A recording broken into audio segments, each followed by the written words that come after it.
그러나 너희는 택하신 족속이요 왕같은 제사장들이요 거룩한 나라요 그의 소유가 된 백성이니 이는 너희를 어두운 데서 불러내어 그의 기이한 빛에 들어가게 하신 이의 아름다운 덕을 선포하게 하려 하심이라.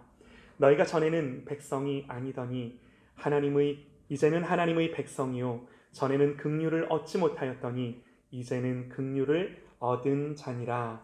아멘. 아멘. 할렐루야. 아멘입니다. 아멘입니다. 우리 이 시간 정창직 선교사님 오셔서 새해에 해야 할 가장 중요한 일이라는 제목으로 우리 하나님의 말씀 선포하시겠습니다. 네, 할렐루야. 아멘. 반갑습니다. 작년에 뵙고 또 뵈어서 참으로 감사합니다.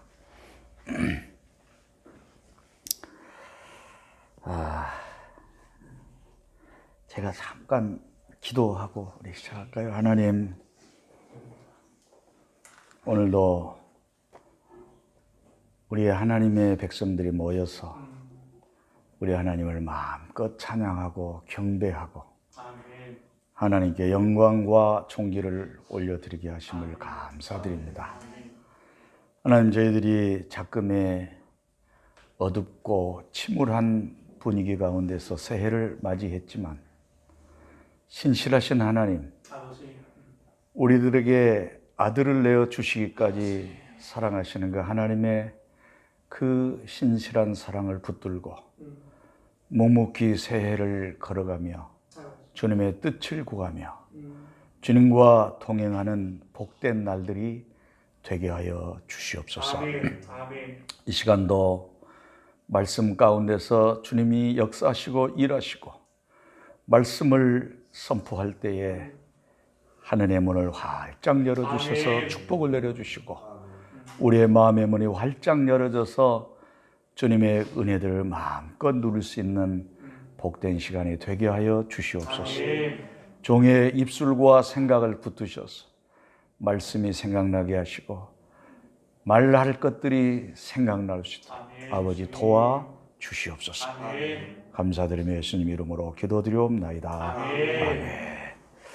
제목이 너무 무겁습니다. 새해에 우리가 해야 할 가장 중요한 일들. 그러니까 올해도 열심히 기도하고 열심히 전도하고 이런 거 다짐하는 한 해처럼 이렇게 제목이 그렇죠. 근데 오늘은 좀 그러한 부분에서 자유하는 메시지. 자, 오늘 우리는 새해를 맞이해서 둘째 주를 보내고 있습니다만은 어느 해보다도 아픔 가운데 계신 분들이 많은 것 같습니다.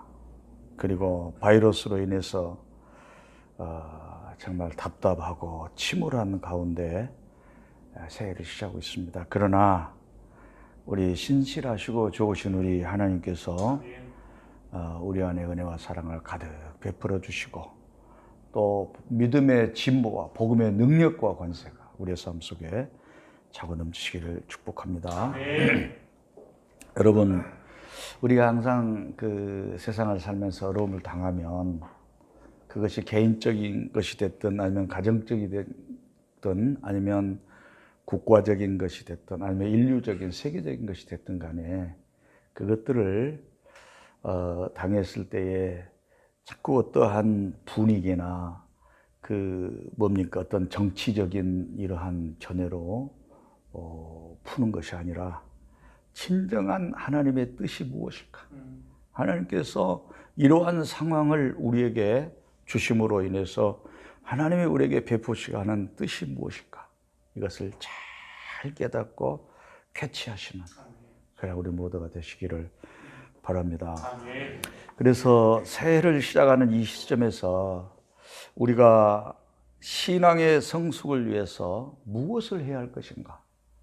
또 어렵고 힘든 시기를 살아가는 우리들이 이 어려움을 어떻게 잘 극복하고 은혜 가운데 한 해를 보낼 것인가?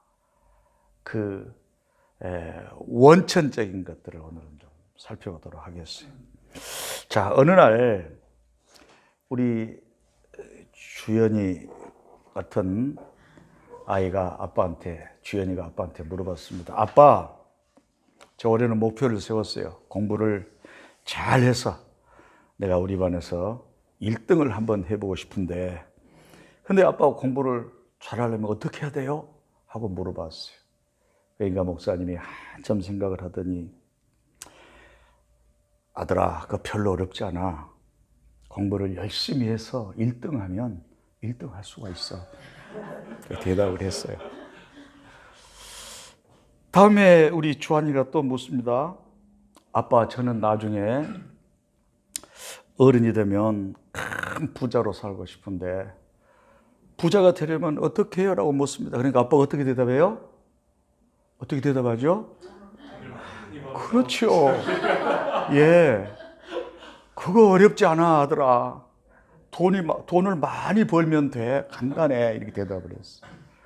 주한이가 컸어요. 청년이 되었어. 이제 아빠는 지긋한 중년에 들어왔습니다. 아버지, 제가요, 작년에도 새해를 시작할 때에 참 잘해보려고 다짐하고 기도했었지만 돌이켜보니 그렇게 못했던 것 같은데 올해는 정말로 실패하지 않고 어느 해보다도 새롭게 잘 해보고 싶은데 어떻게 하면 돼요? 하고 여쭤봤더니 아버지께서 또 깊이 생각에 잠기시더니 아들아, 그것도 쉬워. 작년처럼 그렇게 하지 말고 정말 실패하지 말고 어느 해보다도 새롭게 잘 해봐. 그러면 올해는 작년처럼 실패하지 않고 새롭게 잘 살 수 있단다. 이렇게 대답을 하는 아버지들은 안 계시겠죠. 그런데 왜 제가 이 말씀을 드리냐면 신앙생활에 있어서는 이러한 유형의 답들이 만연하고 있어요. 자, 목사님, 제가요 요즘 영적으로 많이 다운된 것 같아요. 예전에는 기도도 열심히 했는데 요즘은 기도도 안 되고요, 열정도 식었고요, 예배를 드려도 기쁨이 없고 때로는 종종 교회에 나가기도 싫을 때가 있는데 목사님 어떻게 해요? 방법을 좀 알려서 이렇게 목사님께 상담을 했더니 목사님께서 기도하세요. 기도가 부족해서 그래요. 새해는 열정을 가지고 열심히 예배드리고 열심히 기도하면 됩니다. 그리고 새해는 기뻐하세요. 아까 기쁨이 없다고 하니까 기뻐하세요. 좋은 일이 있을 때만 기뻐하는 것이 아니라 슬픈 일이 있을 때도 기뻐하시고요. 예? 성경 말씀에 항상 기뻐하라 했지 않습니까? 그리고 쉬지 말라고 기도하라고 하지 않습니까? 구하라 그러면 주신다고 했지 않습니까? 그러니까 기뻐하면서 열정을 가지고 열심히 믿고 기도하세요. 믿으세요. 아멘 하세요. 이렇게 대답을 한다면 아까 그걸 물어봤는데 그걸 그대로 대답을 해줘. 기도가 안 돼서 어떻게 하면 되겠냐고 여쭤봤는데 열심히 기도하라고 하는 거예요. 열정이 식어지고 믿음이 지금 다운돼서 어떻게 하냐고 물어봤는데 믿음을 가지라는 거예요. 열정을 가지라는 거예요. 이러한 답들을 우리는 수도 없이 듣습니다. 그래서 오늘은 그런 대답 말고 그것 말고 우리 새해는 열심히 해봅시다. 열정을 가지고 미래를 향하여 힘차게 달려갑시다. 이것 말고 그거는 누구나 하는 것이죠. 예, 당연한 것이죠. 자, 그래서 오늘 우리가 새해를 시작하면서 이 한 해를 내 인생에 있어서 가장 획기적 터닝 포인트로 삼는 그러한 한 해가 되려면 우리가 어떻게 해야 할 것인가? 예. 먼저 이 새해에 한 가지만 하고 넘어갑시다. 그것만 잘하면 됩니다. 이게 뭐냐면은 우리의 정체성을 재설정하는 것입니다. 우리 영어로 공부하는 학생들이 있으니까 영어로 한번 해보겠어요. Reset your identity in Jesus Christ. 예수 그리스도 안에서 여러분의 정체성을 리셋, 다시 재설정 한번 해보십시오. 이것이 한 해를 여는 첫 번째 스텝이 우리에게 되었으면 참 좋겠습니다. 우리의 행동 양식과 목표의 설정과 성취는 내가 누구인가에 대한 정체성에서부터 시작합니다. 그래서 이 정체성을 잘 셋업하는 것이 신앙생활의 기초를 잘 세우는 것이죠. 나는 누구인가? 나는 무엇 때문에 이 세상을 사는 존재인가? 나는 무엇하기 위하여 하나님께서 이 땅에 보내 부름받은 존재인가라고 하는 자기 정체성에 대한, 나는 누구인가에 대한 확고부동한 바른 정체성이 설정될 때에 그 사람은 그 정체성에 따라서 목표도 세우고 정체성에 따른 행동 양식이 나오는 거죠. 자, 제가 선교하는 바누아투는요, 바이러스로 인해서 아직 국제선이 재개되지 않고 있어서 국경을 막아버렸어요. 그래서 바누아투를 들어갈 수가 없어서 지금 비행기가 열릴 날만 기다리고 있습니다. 뭐 2월 정도에는 올릴 줄로 생각했는데 이 새로운 또 변이 바이러스가 와가지고 꽁꽁 닫아놨어요. 그래서 이제 뭐 남태평양까지 헤엄쳐서 갈 수도 없고 배 타고 갈 수도 없고 그래서 답답한 마음으로 하늘길이 열리기만을 기다리고 있는데 아시다시피 우리 아들, 딸이 사는 그곳에서 이제 지내고 있습니다. 근데 한 달 조금 전에 애들이 이사를 했어요. 이제 아파트로 이사를 하다 보니까 그 방에 불을 끄고 켜고 하는 그 스위치가 있는 게 아니고 이런 조그마한 그 월패드라고 그러죠. 월패드가 있어요. 그래서 뭐 보일러 조절, 뭐 불 끄고 켜고 하는 게 다 이렇게 터치 스크린으로 되어 있어서 저는 그런 걸 처음으로 접해봤기 때문에 이것도 눌러보고 저것도 눌러보고 했더니 불이 꺼졌다 켜졌다, 보일러도 뭐 샤워를 하는데 목욕물이 너무 차가워서 이거를 어떻게 온도를 좀 올릴 수 있나 하고 막 이것저것 막 눌러봤더니 이게 오작동을 했어. 고장나버렸어. 뭐 촌사람이 바누아투 밀리면서 한 20년 격리돼서 이렇게 지내다 보니까 이제 촌사람이 다 돼가지고 뭐 그런 게 전혀 생소한 거예요. 눌렀더니 이 오작동이 돼요. 그래서 이제 그것도 고쳐보려고 막 이것저것 또 더 눌렀더니 이제는 완전히 불이 꺼졌다 켜졌다 꺼졌지 혼자서 꺼졌다 켜졌다 해서 어쩔 수 없이 이제 관리실에 전화를 했습니다.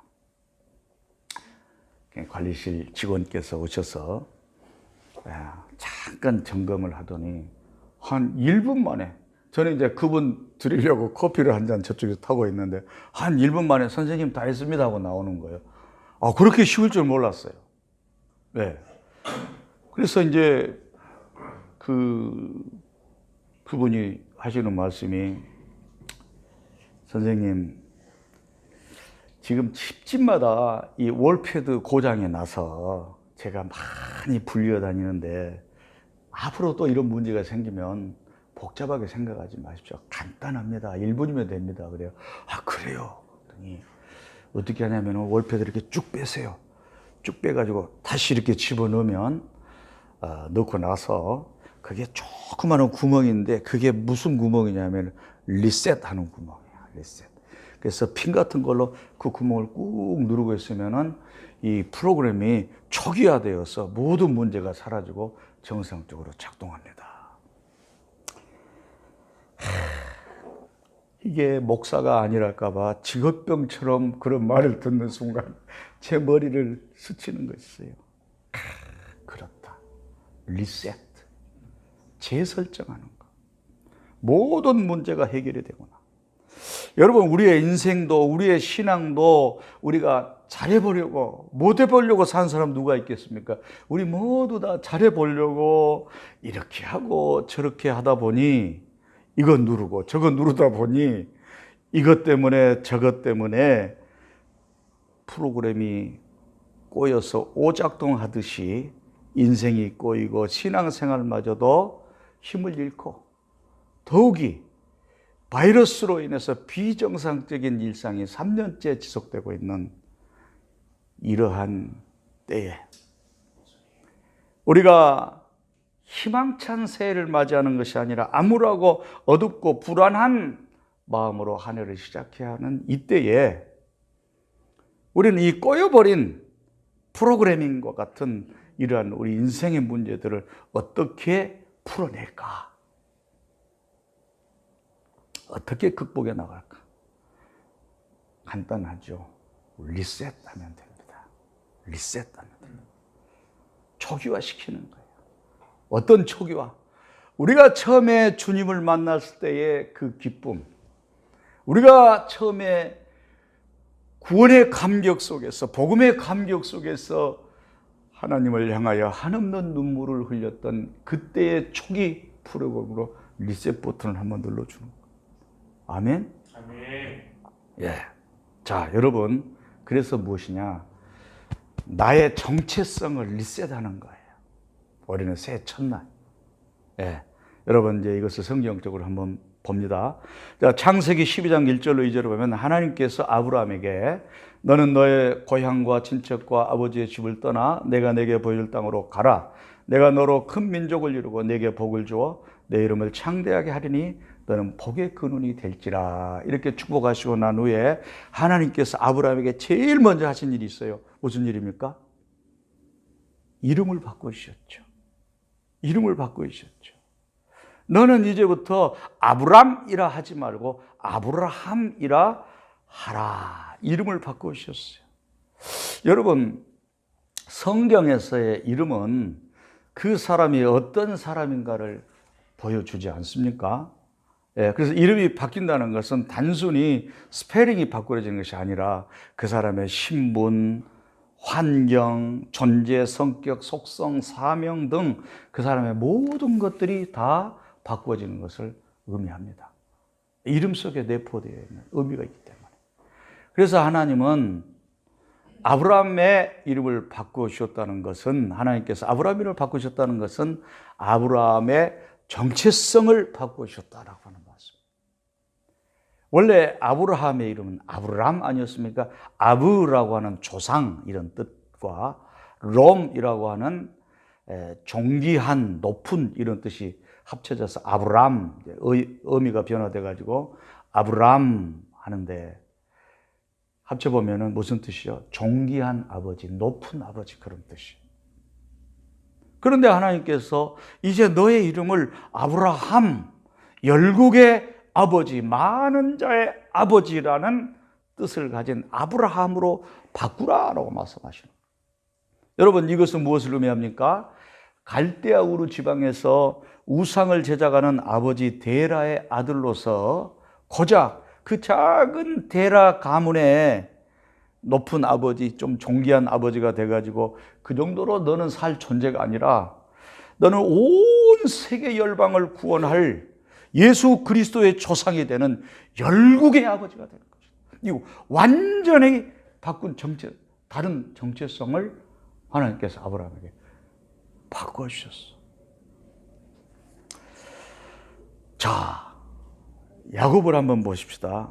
야곱이 태어날 때에 쌍둥이 형 에서의 발목 뒤꿈치를 잡고 태어나와서 그 아버지 이삭이 야곱이라고 이름을 지었어요. 야곱이라고 하는 뜻은 뒤에 있다, 뒤에서 오다, 뒤를 쫓는 자, 발 뒤꿈치를 잡는 자란 그런 뜻이죠. 그런데 훗날 야곱이 야복강에서 천사와 씨름을 하가는 후에 하나님께서 이제부터 너는 야곱이라 하지 말고 이스라엘이라 부르라. 네? 이스라엘이란 말은 하나님과 겨룬 자, 하나님과 싸운 자 이런 뜻 아닙니까? 그래서 하나님께서 야곱의 이름을 만약에 바꿔주지 않았다면 그는 평생토록 그의 이름을 부를 때마다 야 야곱아, 그 말은 야 뒤에 있는 자야, 야 뒤에 오는 자야, 야 형 발 뒤꿈치나 잡은 자야, 잡은 녀석아, 야곱아 야곱아 부를 때마다 그렇게 부르는 거예요. 그러나 하나님께서 그 이름을 이스라엘로 바꾸실 때 야곱을 부를 때마다 야 하나님과 싸운 자야, 하나님과 겨룬 자야, 하나님과 싸워서 이긴 녀석아, 이렇게 야곱의 그 정체성이 완전하게 바꿔져 버린 거예요. 여러분, 아브라함과 야곱의 이름을 그 바꿔주신 것은 믿음의 조상으로, 또 예수 그리스도의 조상으로서 하나님께서 그들을 만세전부터 예정하시고 택하셔서 부르신 하나님의 뜻과 섭리가 있었고, 야곱과 아브라함은 비록 자기 자신들이 하나님께 부름받기 전에 하나님의 그러한 거룩하신 뜻이 자기들에게 있다고 하는 것을, 자기 후손들에게 있다고 하는 것을 몰랐었지만 하나님은 이미 그것을 설정해 놓으셨어. 프로그래밍 설정하듯이 만세 전부터 프로그램 입력을 해 놓으십니다. 그래서 이제 그들의 이름을 바꿔주심으로 인해서 그들이 모르고 있는 본래의 프로그램을 리셋, 다시 재설정해 줄 것이죠. 여러분, 그래서 그 믿음의 조상들은 재설정된 그런 정체성대로 잘 살다가 하나님의 부르심을 받았습니다. 자, 또 있습니다. 가나안 백성, 하나님께서 이스라엘 백성을 출애굽시켜서 가나안 땅으로 인도하실 때에 이스라엘 민족이 제일 먼저 하신 일이 뭔 줄 아세요? 아시죠? 그들의 정체성을 바꾸셨어요. 그 말씀이 여러 곳에 나와 있습니다만은 레위기 11장 40절, 나는 너희의 하나님이 되고 너희를 애굽 땅에서 인도하여 낸 여호와라. 내가 거룩하니 너희도 거룩하라. 그 다음에 레위기 26장 12절, 나는 너희 중에 행하여 너희의 하나님이 되고 너희는 내 백성이 될 것이니라.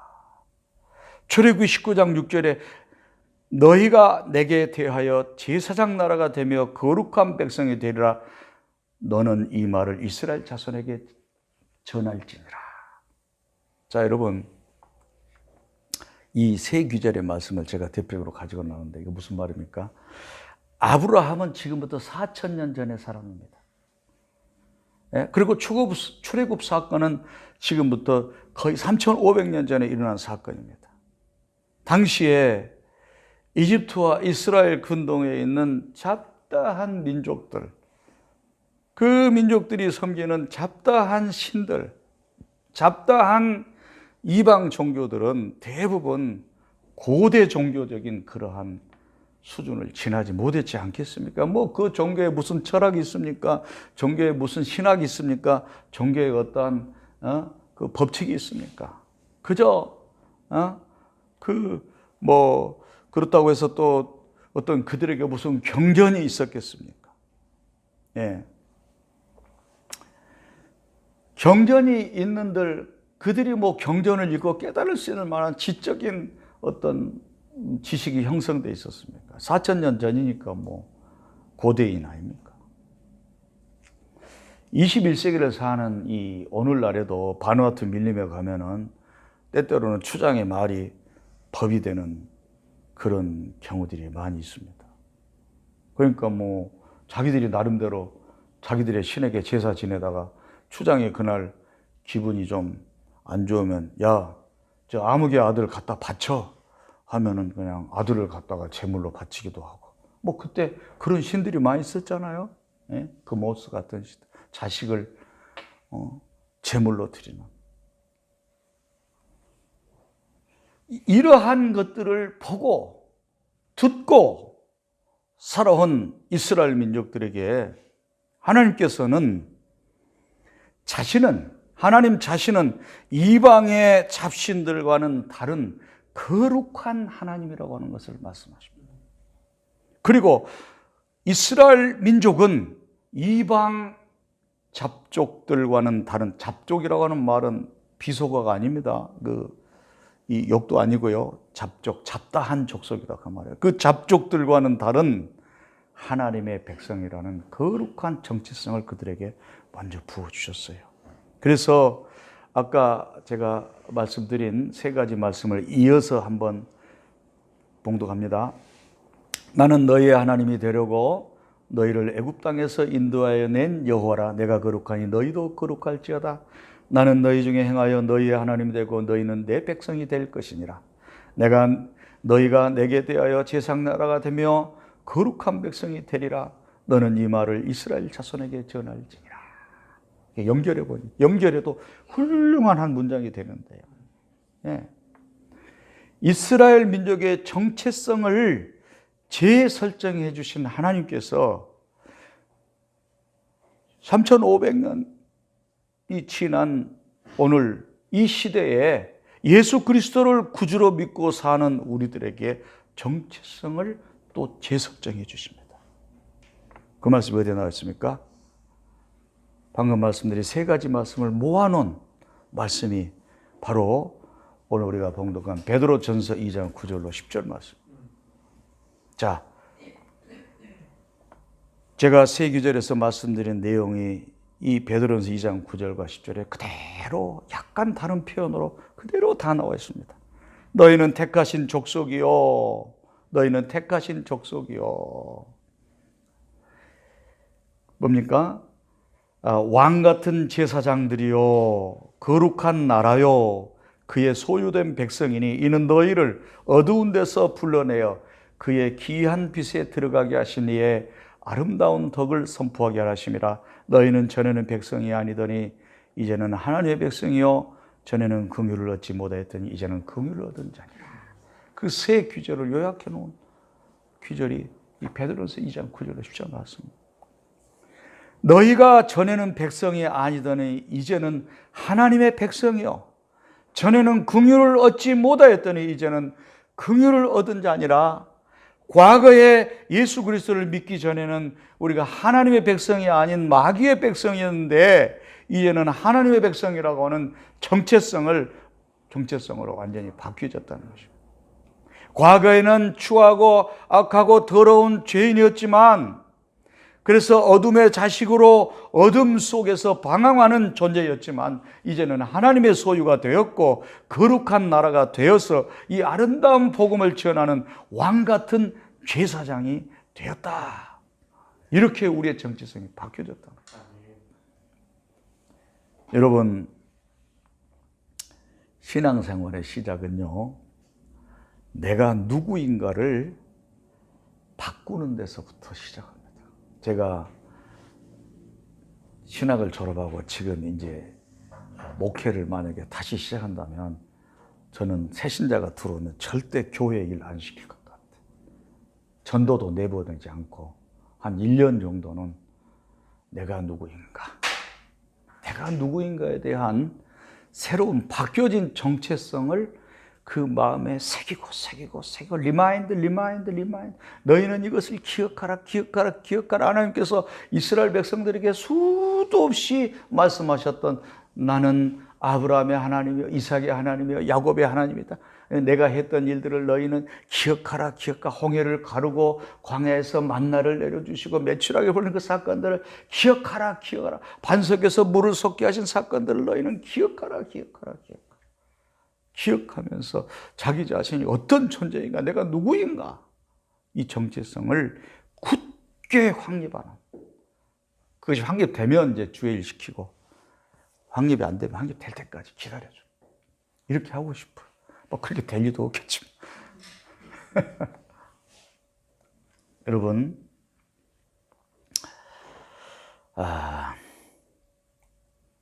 신앙생활의 시작은 내가 누구인가를 바꾸는 데서부터 시작됩니다.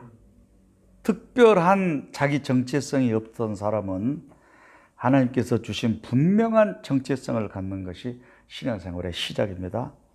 또한 하나님의 뜻과 다른 정체성을 가지고 있던 사람들은 하나님이 원하시는 바른 정체성을 갖는 것, 그것이 신앙생활의 first step입니다. 예. 그래서 우리 성도들은요, 오늘 본문 말씀에 나오는 세 가지 정체성을 우리가 꼭 리셋해야 돼요. 이것은 새로운 것이 아니에요. 이미 우리들의 정체성이 예수 그리스도를 믿는 순간에 다 바뀌어진 정체성인데, 세상에 살다 보니까, 힘든 세상에서 몸부림치며 살다 보니까 프로그램들이 꼬여져서 오작동이 일어나듯이 자꾸 우리에게서 이 신앙의 오작동이 일어나고, 그럴 때 우리는 뭐합니까? 리셋하는 것입니다. 그것이 신앙의 first step이요, 새해에 복 받는 한 해가 되기 위한 첫 번째로 해야 할 일이다. 자, 그럼 오늘 본문에서 세 가지만 말씀, 여러 가지 있지만 세 가지만 드립니다. 전체, 나는 하나님의 특별한 선택을 받은 자이고 하나님의 소유된 백성이라고 하는 이 정체성이 있어. 여러분 본문 9절에 보니까 너희는 택하신 족속이요 소유된 백성이니 말씀하지 않습니까? 여러분, 내가 하나님의 소유다. 천에 하나 만에 하나 하나님께서 나 같은 죄인을 부르셨다라고 하는 하나님의 콜링에 대한 자기 정체성, 이게 대단히 중요합니다. 신앙생활에서 아주 중요한 것입니다. 만약에 두 분의 성도님이 있습니다. 한 분은 이러한 정체성이 없이 그저 복 받으려고 열심히 기도하고 열심히 주일 성수하고 열심히 11조하고 열심으로 신앙생활하는 이 정체성 없이 그런 한 분이 계시고, 한 분은 비록 형편 때문에 그렇게까지는 하지 못할지라도 분명한 내가 하나님의 소유, 하나님의 선택받은 그러한 복받은 자라고 하는, 그런 자라고 하는 이 분명한 정체성을 가진 두 분이 있다면 저는 후자를 선택할 것입니다.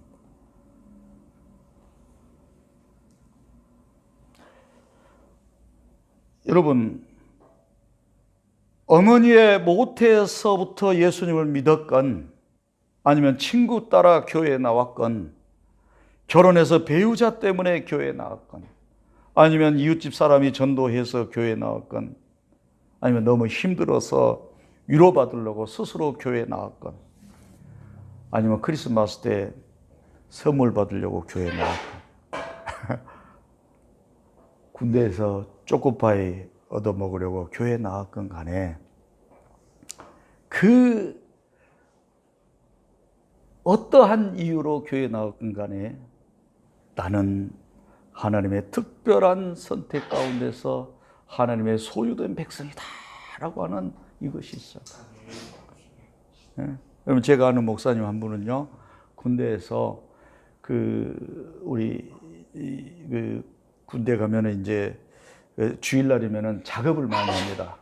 풀도 많이 메고 삽질도 많이 하고. 그런데 아침에 교회를 가면 그 작업이 면제되잖아요. 그래서 그 목사님은 작업 안 하려고 교회를 갔다가 지금은 목사님이 됐어요. 뭐 그런 분들도 계시는데, 뭐 크리스마스 때 선물 좀 얻으려고, 요새는 뭐 그런 분들도 안 계십니다만은 우리들 어렸을 때는 선물 받으려고 크리스마스 때만 교회 많이 가지 않습니까? 그랬건 간에 어떻게 했든 간에 우리가 교회에 나와서 예배드린다는 이 사실은 아무나 알 수 없는 일입니다. 하나님의 특별한 선택과 하나님의 소유된 백성이 아니라면 우리는 예배 드릴 수가 없어요. 하나님을 아버지라고 부를 수가 없는 것입니다. 그래서 오늘 새해에 우리는 이 정체성을 꼭 다지고 출발합시다. 예, 하나님의 소유된 백성은 어떤 존재냐? 어두움에서 빛 가운데로 나와서 빛의 자녀로 사는 존재입니다. 과거에는 어둠 속에서 갈 길을 못 찾고 방황하던 우리가 이제는 빛 가운데 나와서 환하게 보이는 시온의 엇다리를 활보하는 것과 같은 그러한 존재들이라는 것이. 그래서 오늘 본문 말씀에 뭐라고 그랬습니까? 너희를 어두운 데서 불러내어 그의 기이한 빛에 들어가게 하셨다. 이렇게 어둠의 자식에서 빛의 자녀로 정체성이 바꿔집니다. 이게 바로 소유된 백성들의 모습이라고 하는 것입니다. 제가요 10대 때 우리 친구하고 둘이서 산에 캠핑을 간 적이 있습니다. 어느 날 오후쯤 되니까 우리 친구가 우리 집에 와서, 야 아무개야, 우리 산에 가서 오늘 저녁에 하루 저녁 자고 오자. 그러면서 텐트를 가지고 왔어요. 배낭을 하나 메고 왔어요. 너는 오기만 하면 돼. 내가 다 준비했어. 그래 가자 하고 우리가 사는 그 도시에 있는 무등산이라고 하는 산에 올라갔습니다. 지금은 불을 피울 때 라이터를 가지고 불을 많이 피우지만 그때는 조그마한 성냥곽이 있어서 그 성냥으로 불을 켰죠.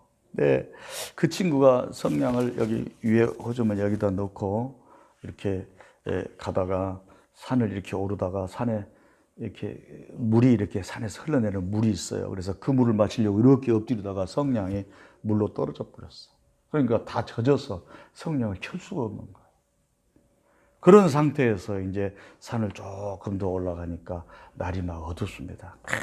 캄캄해집니다. 뭐 그때 가난할 때라 뭐 랜턴도 없고 그냥 불이라고는, 예? 사방을 분간할 수 있는 도구라고는 성냥 그 하나인데 보이질 않는 거예요. 그날따라 뭐 칠흑같이 어두운 밤이었어. 그래서 한참 더듬더듬 들어서 이렇게 가다가 마침 한밤중이었지만 평평한 곳이 나오더라고요. 그래서 야, 철수야, 됐다. 우리 여기다 텐트 치면 되겠다 하고 둘이서 밤에 어두운데, 뭐 요즘 텐트는 막 뭐 끼우고 뭐 복잡하지만 옛날에 우리는 삼각형으로 된 거 이렇게 이게 막대 같은 거 몇 개 이렇게 끼워서 세우면 되는 그런 거였습니다. 그러니까 아주 쉬웠죠. 캄캄해도 대충 칠 수가 있었어요. 그래서 거기에 텐트를 치고 그날 저녁에 성냥이 없으니까 그때 석유바나 가져왔는데 불도 못 피워서 밥도 쭉 먹고요. 텐트에서 잠을 잤어요. 한참 잠을 자려고 하는데 옆에서 사람들의 소리가 막 나는 거예요. 시끄럽게 나는 거예요. 그러니까 우리 친구가 밖에 나가더니 그 소리 나는 쪽을 향해서 여보시오, 이 한밤중에 산에 왔으면 좀 조용히 해야지. 옆에 이 텐트 치고 이 캠핑하는 사람들 생각도 해야지. 당신들만 산에 있으니까 조용히 좀 하고 잠 좀 잡시다 하면서 막 그쪽을 향해서 큰 소리를 치니까 그 사람들이 조용해요. 그래서 이제 그날 저녁에 우리가 잠을 잘 잤습니다. 텐트 안에서 날이 환하게 밝아서 이제 제가 눈을 떠서 텐트 밖에 나오고 깜짝 놀랐어요. 우리가 텐트를 나와서 보니까 어디다 텄냐면은 앞에 절이 하나 있는데 저쪽 안에가 대웅전이고 절 입구에 그 문주 있지 않습니까? 기둥 2개 있고 그 기와로 만들어 놓은 그 앞에 정면에다가 텐트를 쳐놨어요. 어떻게 그렇게 밤에 캄캄한데 한쪽으로 치우치다고 정중하게 잘도 잡았는지 중하게 텐트 조그마한 삼각형 텐트 쳐놓고 거기서 잠을 잔 거야. 그리고 저녁에 웅성웅성 소리가 났던 그 소리는 집주인들이, 스님들이 그쪽에서 자기들끼리 하는 이야기인데 남의 집 대문 앞에서 잠을 자는 사람들이 시끄럽니 많이 조용히 하라고 많이 예의가 있니 없니 이런 소리를 한 거예요. 참, 여러분 우습죠? 남의 집 앞에 텐트 쳐놓고, 예? 참 부끄럽고 어리석은 일이었어요. 저는 그때 생각하면서 요새 정치인들을 보면은 꼭 그때 생각이 난 것 같아요. 그때 생각이 나요. 응? 여러분, 빛이 없으면 이렇게 살 수밖에 없어요. 빛이 없으면. 어두워서 보이질 않으니까 아무리 재물이 많고 아무리 지식이 풍부하고 아무리 뭐 현명한, 나름대로 현명한 사람이 현명하게 사는 것 같지만 결국은 어두운 가운데서 니캉니캉 하면서 살다가 남의 집 대문 앞에다 텐트 쳐놓고 큰 소리 치는 것과 같은 이런 어리석은 삶을 사는 것 같아요. 왜 그렇습니까? 빛이 없기 때문에. 빛이 없기 때문에. 그래서 우리가 빛의 자녀가 되었다고 하는 이 하나님의 소유된 백성이라고 하는 게 얼마나 큰 하나님의 축복이요, 위대한 나의 정체성이라는 것을 우리가 새해 첫날부터 굳게 인식하고 출발하죠. 거기에서부터 우리는 기도할 힘도 생기고 거기에서부터는 낭망하지 않고 용기를 가지고 달려갈 수 있는 내면의 힘을 우리가 끌어올릴 수가 있는 거예요.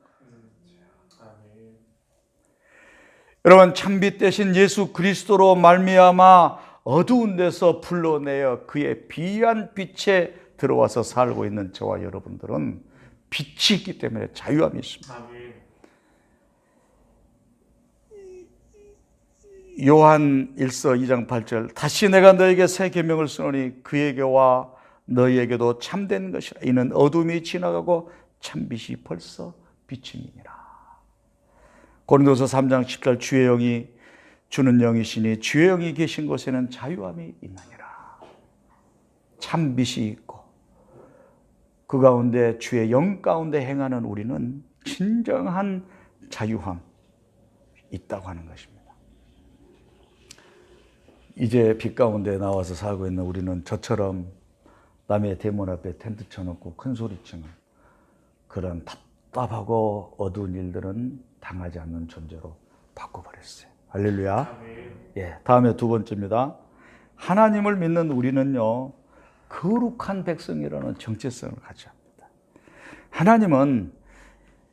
하나님이 이방 신들과 달리 거룩한 분이시기 때문에 하나님의 소유된 하나님의 백성들은 거룩한 존재라는 정체성을 가져라라고 말씀하십니다.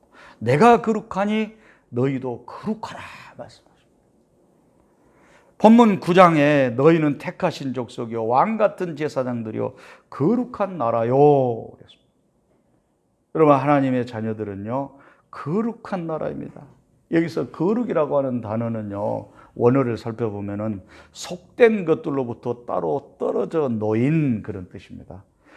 구별되고 성별된 세속의 것과 구별된 속된 것들로부터 따로 떨어져 나온 이런 뜻이죠.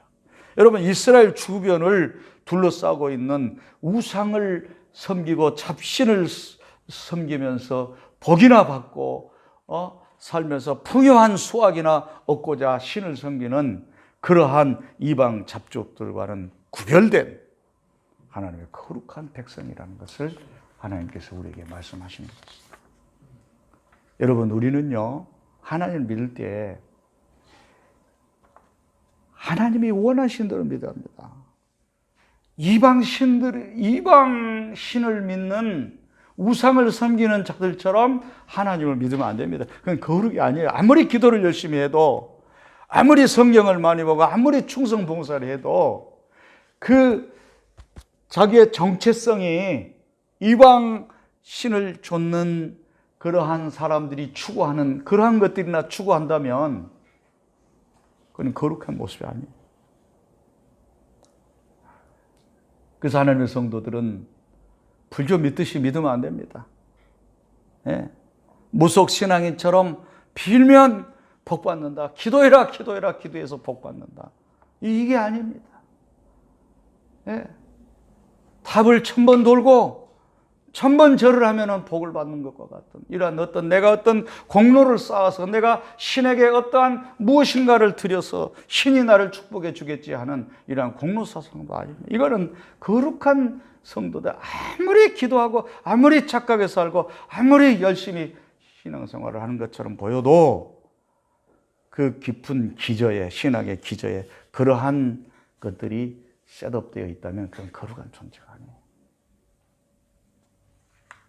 여러분, 오늘날 우리가 신앙생활을 할 때에 기복신앙, 공로사상 이런 것에 빠져서 신앙생활을 하는 사람들이 얼마나 많습니까? 이것은요, 거룩한 존재가 아직 되지 못합니다. 우리는 어떻게 거룩해질 수가 있습니까? 구약시대 때는요, 소나 양을 잡아서 그 피를 제단 사면에 뿌리고 그 살은 각을 떠서 태움으로써 인간이 그 죄의 대가로 인하여 죽어야 되는데 그 제물에게 모든 죄를 다 뒤집어 씌워서 그 제물을 죽임으로써 우리의 죄가 사해지는 이러한 방식을 하나님께서 우리에게 주셨어요. 자, 새 언약인 신약 시대에 예수님이 오신 이후로는 어떻습니까? 우리의 죄를 속하기 위해서 제물되어 십자가의 어린 양 제물로 돌아가신 예수 그리스도의 흘리신 보혈의 대속의 은총을 통해서 우리는 거룩해질 수가 있는 것이죠. 그거 외에는 거룩해질 방법이 없어요. 어떤 종교처럼 고행을 행함으로써 거룩해집니까? 무속 신앙이들처럼 장독대에 사발에 물 떠놓고 비나이다 밤 12시만 되면 목욕 재개하고 그곳에서 그 열심히 빈들 우리의 죄가 털끝만큼이나 깨끗해질 수가 있겠습니까? 히브리서 9장 13절에서 14절 말씀. 영소와 황소의 피와 및 암송아지의 죄를 부정한 자에게 뿌려 그 육체를 정결하게 하여 거룩하게 하거든. 하물며 영원하신 성령으로 말미암아 흠없는 자기를 하나님께 드린 그리스도의 피가 어찌 너희 양심을 죽은 행실에서 깨끗하게 하고 살아계신 하나님을 섬기게 하지 못하겠느냐. 또 여러분, 성령의 기름 부으심으로 거룩해질 수가 있습니다. 베드로전서 1장 2절. 곧 하나님 아버지의 미리 아심을 따라 성령이 거룩하게 하심으로 순종하고 예수 그리스도의 핏부림을 얻기 위하여 택하심을 받는 자들에게 편지하노니 은혜와 평강이 너에게 많을지어다. 예수 그리스도의 핏부림을 받기 위해서 택함을 받았다. 성령으로 거룩하게 되었다. 여러분, 우리는 이 방법 외에는 거룩해질 수 있는 방법이 없어요. 그래서 우리가 이 정체성은 나는 하나님의 거룩한 백성이다. 이 정체성을 가진 사람은요, 율법의 올무에서 벗어나 이 정체성이 없는 사람은 다 율법에 빠져 있어요. 빠질 수밖에 없어요. 마르틴 루터가 종교개혁을 일으키기 전에 그는 20대에 이미 갈라디아서를 강의하는 교사였습니다. 수도원에서. 그런 그가 항상 해결할 수 없는 문제가 있었어요. 자기의 죄성 때문에 자기 안에 있는 끝없이 샘솟듯 솟아나는 이 죄성 때문에 금식도 해보고 또 고행도 해보고 절제해보고 아무리 해도 그 죄를 끊을 수가 없어요. 갈라디아서의 주제가 뭡니까? 이신칭의, 믿음으로써 의롭게 된다라고 하는 이게 갈라디아서 주제인데, 그 갈라디아서를 가르치는 성경교사가 아이러니하게도 그 율법적인 그 올무에서 벗어나지 못하고 자기 자신은 정작 고민과 갈등 속에서 머무르고 있어요. 그러던 그가 어느 날 율법으로서는 우리를 깨끗하게 할 수 없어요. 예수 그리스도를 믿음으로 말미암아 의롭게 된다고 하는 이 놀라운 하나님의 은혜의 말씀을 접하고 그때부터 자유하게 되었어요. 여러분, 우리가 거룩한 백성이라고 하는 정체성을 가지면은요, 그때부터 율법주의에 빠져서 막 잘해야 되는데 마르틴 루터처럼 고민하고 갈등하고 이러는 것이 아니라 복음 안으로 더 깊이 이전에는 작게 보였던 예수 그리스도의 십자가가 더 크게 보여지고, 이전에는 예수 그리스도가 내 마음 가운데 조금 자리 잡고 있었지만 갈수록 더 크게 자리 잡혀지고, 예수 그리스도 하면 자다가도 벌떡 일어나고 자다가도 예수님 말만 나오면 가슴이 설레고 뜨거워져. 이런 신앙인으로 바꾸죠. 이 정체성에서 오는 거예요. 그저 기도해서 응답받고 어려운 시대에 우리 가정 무탈하고 복받고 우리 자식들 성공하고 좋은 대학 들어가고 우리 자식들 승진해서 잘 살고 그저 어려운 때에 아파트라도 하나 하나님의 은혜로 잘 사고 뭐 이렇게 해서 복받고 사는 뭐 이 정도의 신앙의 정체성은요, 이 안 믿은 사람도 다 가지고 있어요. 안 믿는 사람. 우리는 그거 하려고 예수 믿는 것이야. 물론 그거는 보너스의 축복입니다. 하나님께서 주시는 복입니다. 그러나 그것 자체가 우리의 목적이 되어서는 안 되는 것입니다. 우리는 거룩한 백성들이에요. 죄로 인해 죽을 수밖에 없는 우리가 예수 그리스도의 십자가에 흘리신 보혈의 피로 죄사함받고 구원받는 거룩한 존재가 되었다. 이 놀라운 사실, 여러분, 제가 거룩한 사람 같습니까? 아무리 해도 그렇게 할 수가 없어요. 제가요, 지금 여기에 데일 반창고를 하나 붙였죠. 엊그제 칼로 뭘 썰다가 살을 썰어버렸어요. 쏘는 순간에, 야, 나 오랜만에 손 한번 베봤다, 우리 애들한테. 어렸을 때 베보고 몇 년 만에 손 베보냐, 칼로 잘라버려. 칼 좀 들어가니까 그렇게 쓰리고 애리고 아픈데 예수님은 이 손바닥에다 못을 쾅쾅 박아버렸어요. 발에다가 못을 박아버렸어요. 옆구리에 창을 콕 찔러버렸어요. 우리 딸이 우리 아내가 자꾸 채기가 있으면 손을 따달라고 합니다. 사열침으로 콕콕콕 찔러서 합니다. 아프다고 엄살을. 뭐가 아프고 사열침 그거 조그만 거 그거 들어가는데 그거 뭐 뻔한 건데 왜 그렇게 엄살을 떨어? 뭐 이게 뭐 심장을 찌르냐 뭐 폐부를 찌르냐 조금 들어가면 말아 알잖아. 이만큼밖에 안 되잖아. 근데 뭐 그렇게 무서워서 벌벌 떨어? 들어가봐야 이만큼밖에 안 들어가는데 그거 사열침 하나 그것도 어디에요? 손가락 끝에 조금 하면서 아프다고 화를 내고 나한테만. 예수님 어떻게 하셨어요? 대창으로 옆구리를 콕 찔렀어요. 누구 때문에? 나 때문에. 그래서 그분이 그곳에서 흘린 그 보배로운 피의 대속의 보혈의 공로로 말미암아서 내가 거룩하게 되었다는 이 감격적인 사실. 그래서 거룩이라고 하는 단어가 나오면은요, 우리는 율법적인 부담감을 가질 것이 아니라 이제부터는 나 같은 죄인을 예수님이 피 흘리심으로 내가 거룩하게 되었다는 이 정체성을 가진 사람은 그때부터는 이제 감사가 나오는 것입니다. 아멘? 그래서 거룩은요, 율법적인 부담이 아니에요. 감사의 제목이에요. 예.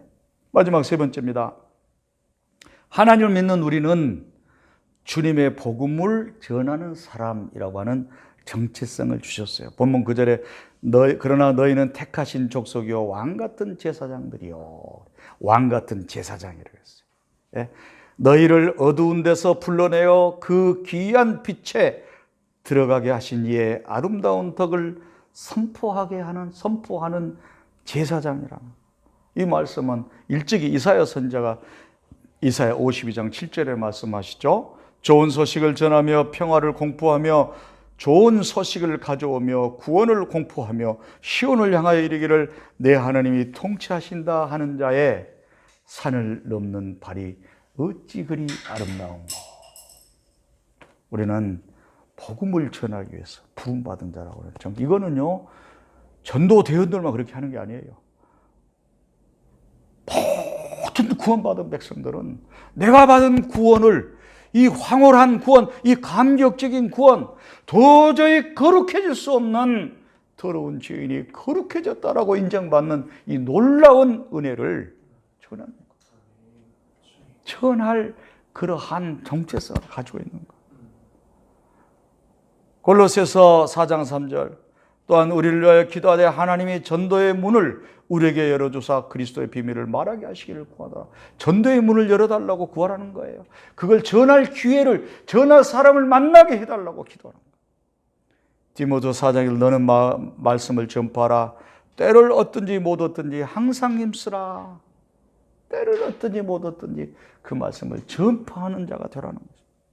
여러분, 복음의 감격, 구원의 감격, 하나님의 자녀됨의 감격이 있는 사람은 복음을 전하지 않고서는 견딜 수가 없는 것입니다. 우리가 복음을 전하지 않는다고 하는 것은요, 어쩌면 내 안에 그 감격이 적다라고 생각해도 틀림이 없어요. 여러분, 병 하나만 고쳐도 막 소문을 냅니다. 우리 아이가 뭐 사업을 하나 하는데 뭐 하나를 자기 이모에게 주었어요. 이모가 그걸 먹고 다 병원약 항생제를 먹고 아팠는데 그걸 먹고 안 아파가지고 너무 좋아하는 거예요. 그러니까 막 만나는 사람한테마다 이 선전부장이 됐어요. 우리 아들 사업의 선전부장. 그러더니 또 며칠 전에는 제 식구한테 전화해가지고 아이고 성화가 나를 살렸다. 성화가 나를 살렸다. 아니 뭐 이 손에 조금 아픈 거 이거 하나 뭐 하나 먹고 나서 가지고 나를 살렸다는 둥 뭐 그냥 만난 사람마다 막 전하고 하는데 죽어서 지옥 갈 수밖에 없는 죄인을 살려주시고, 어두운 가운데서 남의 집 대문 앞에 텐트 치고 큰 소리나 치는 그렇게 방황할 수밖에 없는 어리석은 자들을 빛 가운데 들어가게 하셔서 우리로 하여금 진정으로 지혜로운 자가 되게 하시고, 하나님의 그 놀라우신 은혜와 사랑을 베풀어 주시는, 나를 위하여 죽으신 그분에 대해서는 말 한마디로 안 하고 사는,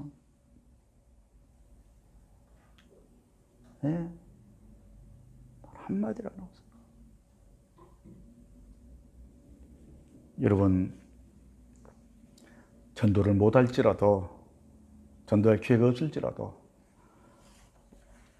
전도할 기회를 만나지 못할지라도 우리의 정체성은요, 나는 전도자다라고 하는 정체성을 가지셔야 합니다.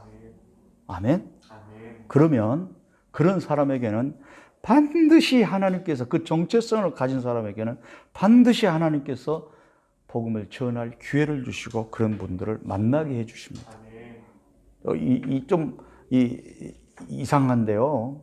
어떻게 보면은요, 사실은 우리가 그런 기회들을 수도 없이 만나고 살았는데 정체성이 없어서 그냥 놓친 거예요. 알고 보면.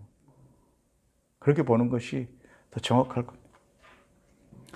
여러분, 우리는 힘들 때마다, 답답할 때마다, 거꾸로뜨림을 당하거나 죽을 것 같은 어려운 상황이 올 때마다 이 세 가지의 정체성을 자꾸 리셋해서 원위치로 돌아가요. 오리지널 가스펠, 원 복음의 감격 속으로 우리는 다시 들어가요. 그래서 프로그램이 정상적으로 작동하도록, 믿음의 프로그램, 신앙의 프로그램이 정상적으로 작동하도록 우리는 리셋을 해야 됩니다. 그리할 때에 거기에서부터 기도할 힘도 생기고요, 거기에서부터 하나님의 말씀 볼 생각도 나고요, 거기에서부터 정말 하나님 앞에 내가 내 시간을 드리고 내 정성을 드리고 내 몸을 드리고 내 마음을 드려야겠다라고 하는 동기부여가 거기에서부터 나오는 거예요.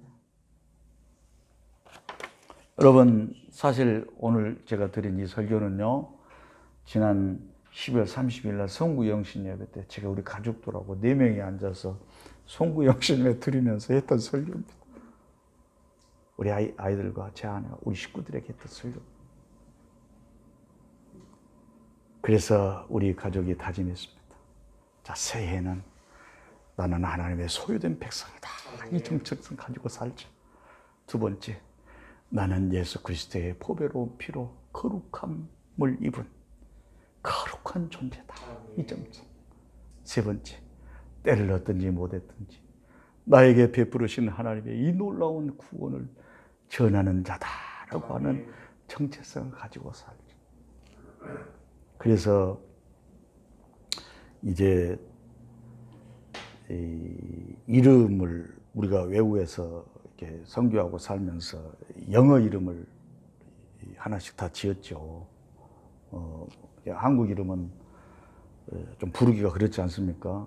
그래서 저는 데이빗, 다윗, 또 제 아내는 에스터, 우리 아들은 다니엘, 우리 딸은 사라, 이름이 있어요. 그래서 송구영신을 들으면서, 자, 이제 우리는 우리의 이름의 정체성대로, 아빠는 다윗처럼 하나님을 향하여 눈을 주님께 고정시키고 우리의 시선을 주님께 고정시키고 주님을 향하여 한없이 달려가는 그런 자가 되겠다. 엄마는 에스더처럼 나라는 못 구해도 우리 가정이라도 구하는 그러한 기도의 용사가 되는 에스더가 되자. 우리 아들은 세상을 살면서 어떠한 유혹이 와도 어떠한 핍박이 와도 세속의 물결이 아무리 거대한 쓰나미처럼 밀려올지라도 타협하지 않고 도도하게 하나님을 섬기는 다니엘과 같이 사자굴 속에 들어갈지라도 견뎌낸 다니엘과 같이 꿋꿋한 믿음의 용사가 되죠. 우리 사람은 믿음의 어미가 되어서 친구들, 만나는 사람들마다 그들에게 주님의 사랑을 전하고 믿음을 전하는 그런 자가 되자. 이것이 바로 우리의 정체성이다. 저 은혜를 많이 받았어요. 그렇게 이야기해가지고. 그래서 이제 설교를 주면 리셋이라고 하는 단어, 리셋. 올해는 D를 잘해야겠다, D. D-R-E가 들어간, D가 들어간 단어들이. 좋은 단어가 너무 많아요. 그래서 제가 한번 보니까, 리셋, 리스토어, 회복하다. 다시 회복하는 거. 그 다음에 recover, 그것도 다시 회복하다. remind, 자꾸 기억하는 거. 그 다음 reform, 자꾸 개혁하는 거. 그 다음에 뭡니까? recreate, 개조하는 거. 그래서 우리 아이들하고 올해는 D를 잘하자. 여러분, 이 한 해는요, 우리 모두가 리셋을 날마다 리셋해야 돼요. 예. 한 해가 시작할 때뿐만 아니라 살면서 리셋하면서. 아멘. 그래서 이 한 해가 다 갔을 때 우리 모두가 더 큰 감격 속에서 하나님께 감사하는 복된 한 해가 되시기를 축원합니다. 네, 우리 한번 기도하시겠습니다.